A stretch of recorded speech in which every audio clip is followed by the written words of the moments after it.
क्या आप परमेश्वर के साथ चल रहे हैं या नहीं? सवाल इस बात का नहीं है कि आप यहूदी हैं, सवाल इस बात का नहीं है कि क्या आप गैर मसीह हैं, सवाल इस बात का है कि क्या आप परमेश्वर के साथ चल रहे हैं या नहीं। परमेश्वर चाहता है कि हम हमेशा उसके साथ रहें, भला है वो। अब मैं आपको 3 व्यक्तियों के बारे में बताना चाहता हूं।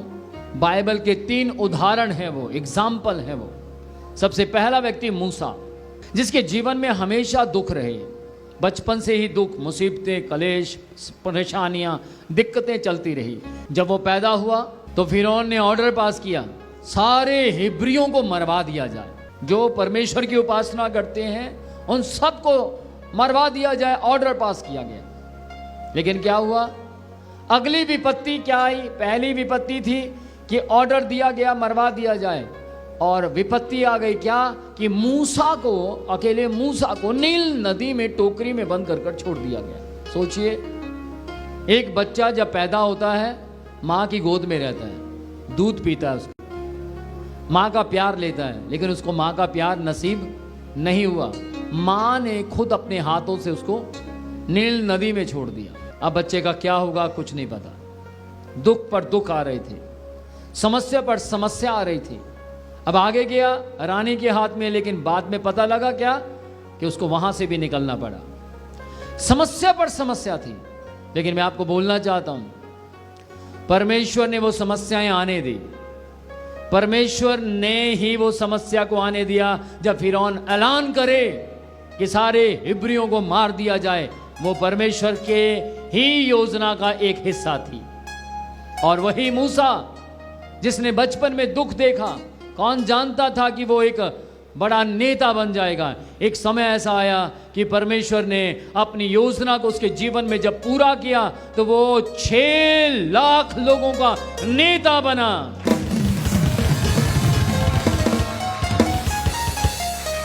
फिरौन हिब्री लोगों को मरवाना चाहता था, लेकिन परमेश्वर उन्हीं लोगों को बचाना चाहता था।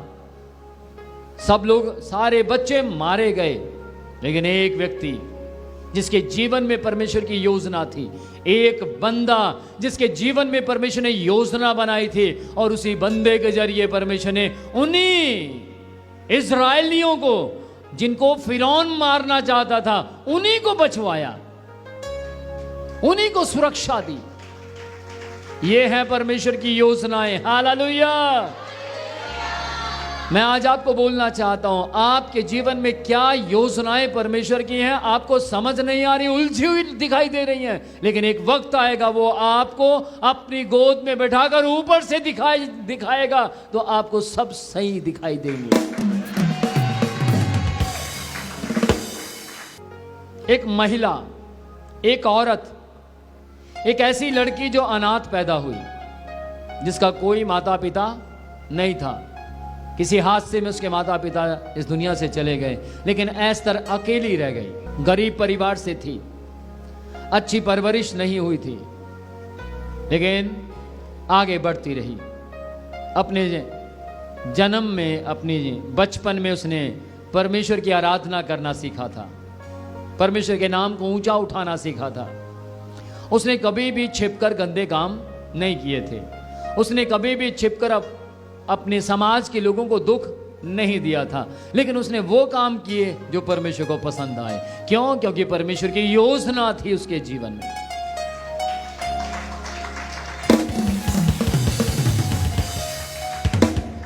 उसके जीवन में हामान नाम के व्यक्ति ने यहूदियों को मारने का प्लान बनाया। जब शादी नहीं हुई थी उसी समय हामान ने प्लान बना लिया था, लेकिन वो जानती थी कि मारा जाएंगे हम लोग, लेकिन ये नहीं जानती थी बचेंगे कैसे। उसको ये मालूम था कि हम मर जाएंगे, सारे इजरायली मर जाएंगे, क्योंकि हामान विरोध में है। और सोचने लगी कि मैं क्या करूं।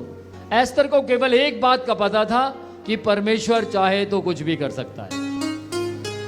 उसको केवल एक बात के ऊपर विश्वास था कि परमेश्वर बचा सकता है, लेकिन ये नहीं मालूम था कि परमेश्वर उसके जरिए बचा सकता है।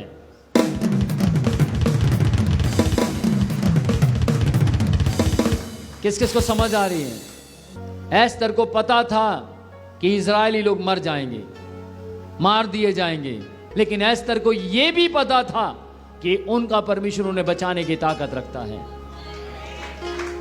लेकिन कैसे, वो कैसे बचाए जाएंगे ये एस्तर को नहीं पता था। कैसे सुरक्षा होगी ये एस्तर को नहीं पता था। बाइबल कहती है एक राजा वहां पर था जिसको एस्तर पसंद आई और एस्तर का विवाह उस राजा के साथ हो गया और वो रानी बन गई। एस्तर की एक्टिविटी को परमेश्वर जानता था, ये हम्बल है। परमेश्वर जानता था ये किसी का बुरा नहीं चाहती। परमेश्वर जानता था ये अच्छी औरत है। परमेश्वर जानता था कि ये भलाई करना जानती है, इसलिए परमेश्वर ने उसके प्रति योजनाएं बनाई थी।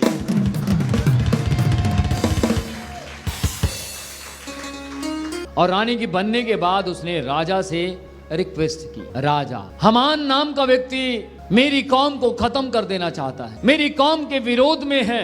अच्छा, पता लगा हामान को मौत का दंड दे दिया गया। किसने रिक्वेस्ट की? एस्तर ने।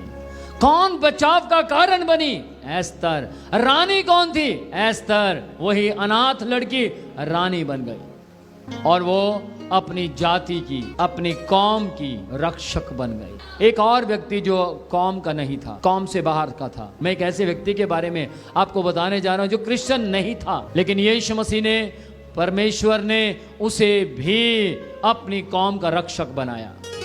उसका नाम है पौल, जिसका नाम पहले शाऊल था। वो हिब्री नहीं था, वो इजरायली नहीं था, वो यहूदी नहीं था, लेकिन वो अन्य जाति और परमेश्वर ने उसकी ओर देखा। लेकिन बाइबल, परमेश्वर का वचन कहता है पौल के जीवन में एक योजना थी। वो दमिश्क में गया। वो व्यक्ति था जो मारता था, पीटता था, कलीसियाओं को तोड़ता था, यीशु मसीह को मानने वालों का विरोध करता था, उन्हें गंदा बोलता था, उनका कत्लेआम करवा देता था, लोगों को सर्वनाश की ओर लेकर जाता था, उन्हें जेल में डलवाता था जो यीशु की पूजा करते हैं। पौल ने बेहद विरोध किया। दमिश्क के रास्ते पर वो जा रहा था, एक और चर्च को नाश करने के लिए जा रहा था, और उधर से यीशु मसीह ने भी योजना बनाई, मैं दमिश्क में आज इससे मीटिंग करूंगा, इससे बात करूंगा। और यीशु मसीह दमिश्क में पहुंचते हैं। दमिश्क में पहुंचकर बोला शाऊल। वो एकदम से घोड़े से नीचे गिर गया। कौन है? मैं वो जिसे तू मारता है, मैं वो जिसे तू सताता है।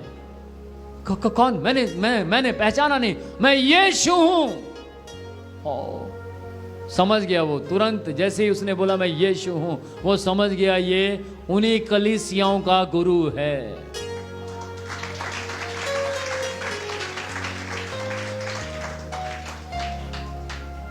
ये उन्हीं कलीसियाओं का वो गुरु है जिसकी वो सारी कलीसियां मिलकर आराधना करती। वो जान गया वो ये यीशु, और यीशु उसे सवाल जवाब कर रहा था, तू मुझे क्यों सताता है, क्यों परेशान करता है? मैंने कब सताया? उसने कहा जब तू मेरे लोगों को मारता है, जब तू मेरे लोगों को सताता है, जब तू मेरे लोगों का कत्ल करता है। परमेश्वर ने उससे कहा शाऊल सुधर जा, और उसने कहा ओ प्रभु मैं सुधरना चाहता हूं। क्यों? क्योंकि आंखें चलेगी, अंधा हो गया वो। मैं सुधरना चाहता हूं, मेरे जीवन में बदलाव दे। लेकिन परमेश्वर यीशु मसीह उसे अंधा ही वहां छोड़कर चला गया। परमेश्वर की योजना थी शाऊल के प्रति कि यही शाऊल मसीह लोगों का सुसमाचार प्रचारक बनेगा। यही शाऊल एक दिन जिन चर्चेस को इसने मारा है उनके लिए एग्जाम्पल बनेगा। Praise the Lord. पौलुस, मूसा और एस्तर का जीवन तीनों का अलग अलग है, पर एक सच्चाई है। एक सच्चाई है जो परमेश्वर उनके जीवन में पूरी की। वो क्या थी? अपनी योजना को उनके जीवन में पूरा करके दिखाया। सवाल इस बात का नहीं है कि आप यहूदी हैं, सवाल इस बात का नहीं है कि क्या आप गैर मसीह हैं, सवाल इस बात का है कि क्या आप परमेश्वर के साथ चल रहे हैं या नहीं। यदि आप परमेश्वर के साथ चल रहे हैं तो परमेश्वर आपकी स्थिति को अपनी स्थिति में बदल देगा। आपकी परिस्थिति को अपनी परिस्थिति में लाकर खड़ा कर देगा। आपके हालातों में अपने हालातों को मिक्स कर देगा।